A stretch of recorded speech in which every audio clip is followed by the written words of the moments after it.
बिस्मिल्लाहिर्रहमानिर्रहीम। अस्सलामुअलैकुम। Welcome to FG family. आज का जो हमारा लेसन है सेकंड वीक का सेकंड लेक्चर है। पेज नंबर 23 है हमारे पास।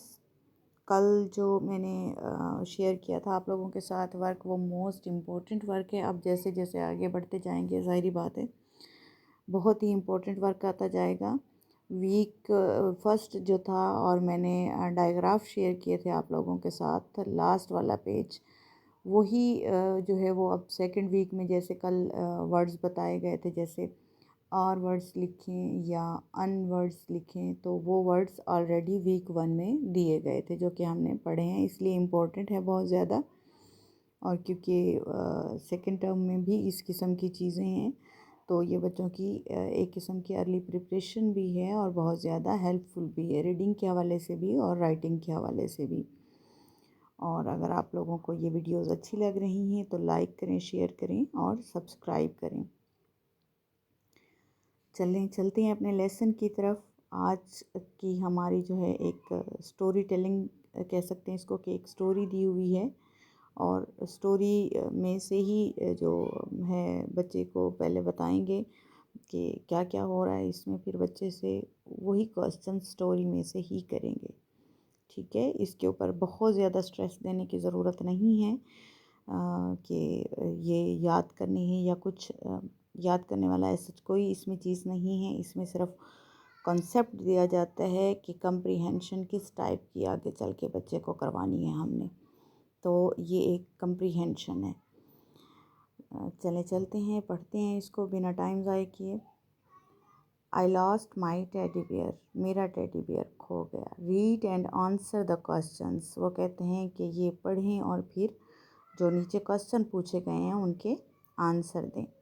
I lost my teddy beer, मुझसे मेरा टेडी बियर खो गया। First I looked for it on the bed, first मैंने उसको बेड पे ढूंढा। इट वॉज नॉट देयर, ये वहाँ पे नहीं था।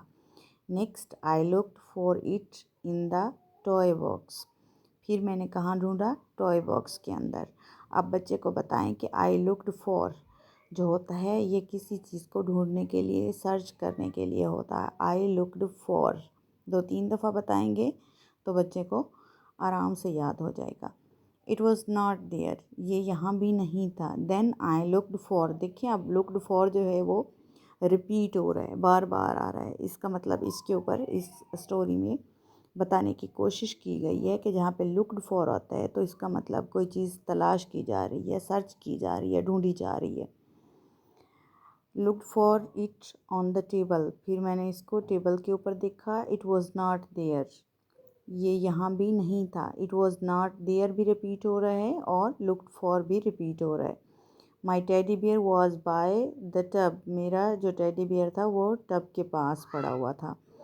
अब देखें, जब बच्चा ये स्टोरी सुन लेगा तो बच्चे को बताएं कि पहले उसने उसका टेडी बियर खो गया और वो उसको ढूंढ रहे हैं, लुकड फॉर या सर्च कर रहे हैं। ठीक है, कहाँ कहाँ सर्च किया? फर्स्ट टॉय बॉक्स में देखा, सेकेंडली उसने टेबल के ऊपर देखा, टेबल के ऊपर भी नहीं था। अब first toy box, second table, और दोनों जगहों पे उसने देखा तो वहाँ नहीं मिला, तो पड़ा कहाँ हुआ था?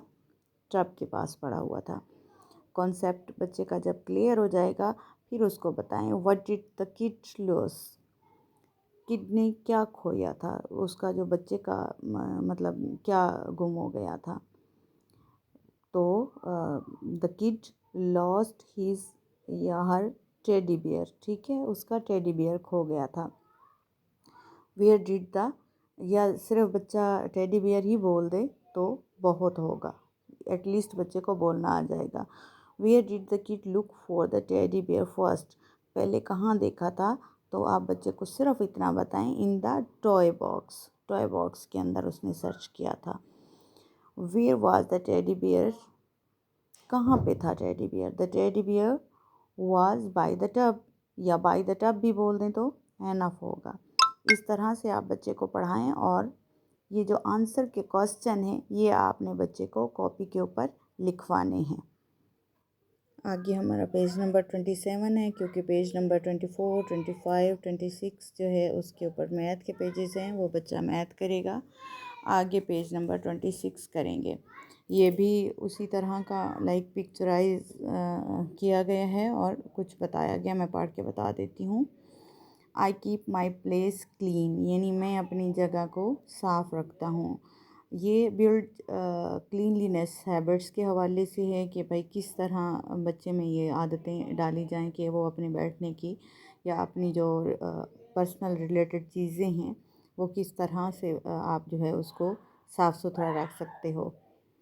तो सबसे पहले क्या है, क्लीन्ड माई रूम, मैंने क्या किया, अपना जो रूम है उसको साफ़ सुथरा किया।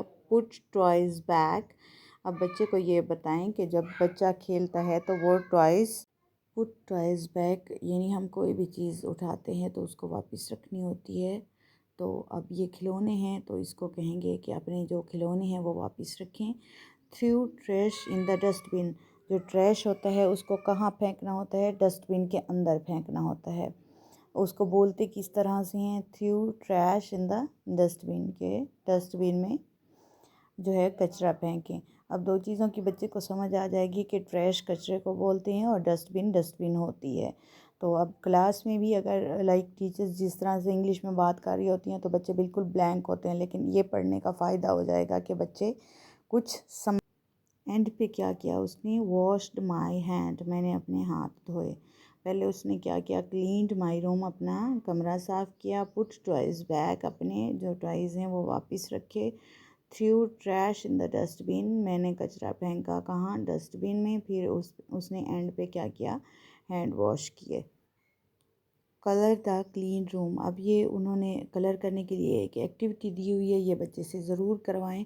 और इसमें ऐसी कोई चीज़ नहीं है जो कि आप बच्चे को कॉपी पे लिखवाएंगे। इस पेज को जस्ट रीडिंग करने के लिए और मैनर्स या एथिक्स सिखाने के लिए आप लोग बच्चे को पढ़ाएंगे। आगे हमारा जो पेज नंबर 37 है, इस वीक का जो है वो लास्ट पेज है। इसको अपने बच्चे को लिखवाना है, इसी के ऊपर ही बच्चा राइट करेगा। और ऐसे बच्चे जिनके पास बुक नहीं है वो इसी तरह, मतलब my favourite fruit is Apple, 3 lines में लिखेंगे। एक पेज की 3 लाइन पे यही लिखेंगे, मतलब रिपीटेड हो जाएगा ये। और it is red in colour, फिर आगे 3 लाइन में ये लिखेंगे। फिर आगे I love it sweet, it's sweets colour, sweet colour, sorry test.